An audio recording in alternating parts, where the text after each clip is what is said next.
જલુબેન બનાવમાં તો એવું હતું કે મારા દિયોર કામ ઉપર અહીંથી ગયા હતા. સવારે શિક્ષકમાં ફરજ નિભાવતા હતા. એ પાટડી એમના મકાન ચાલે છે, એ ખાલી દેખરેખ રાખવા ગયા હતા. તો પાણીની મોટર બગડી હતી, તો મોટર હમી કરવા ગયા. એ મારા દિયોરને એટેક આવ્યું. એ તો 4 વાગ્યાનો ટાઈમ હતો. કોઈ એમની આસળ પાછળ કોઈ હતું નહીં. તો અમે તો ફેમિલી 3 જણા હતા, તો એ ઘરે હતા. અમને તો કંઈ ખબર નથી.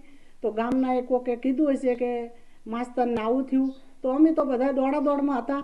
તો પછી મેં મારા છોકરાને ફોન કર્યો, કીધું ભાઈ કાકાને આવું થયું. એ લોકો એ ભાઈ મને પણ બોલવા લાગ્યો, તું શું બોલેશ, ચમ આવું બોલેશ, હું કાકા તો હાલ નોખા પડ્યા હી, ચમ આવું બોલેશ કે.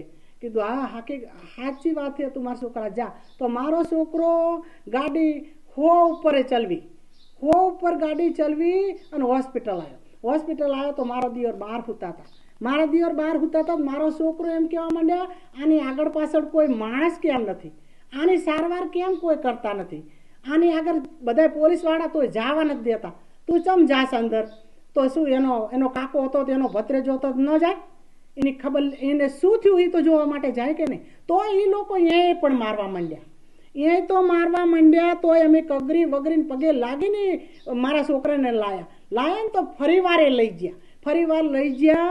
આખી રાત મારા છોકરાને માર્યો, મારા છોકરાને ધમકાયો, મારા છોકરાને નાકુરામાંથી લોહી આવ્યું એવો સાહેબ માર્યો. અને મારા છોકરાને પાણી બી ન થાલ્યું આખી રાત. અને મારા દિયોરની અમે આખી રાત બીજા દી 10 વાગ્યા સુધી અમે એમની આ બધી કાર્યવાહી કરવા અમે રોકાણા બધા. પણ એ પોલીસ વાળે મારા છોકરાને આવવા પણ નથી દીધો. આવો કયો કાયદો છે? અને એ કે મર્ડર કરી નાખ્યું હોય છે માણસ, એ જેલમાં હોય છે, એને પણ એના પરિવારમાં એવું થયું હોય ને એને આવવા દે છે. તો આવા ચિયા પોલીસ છે, આવી ચિયો સરકાર છે?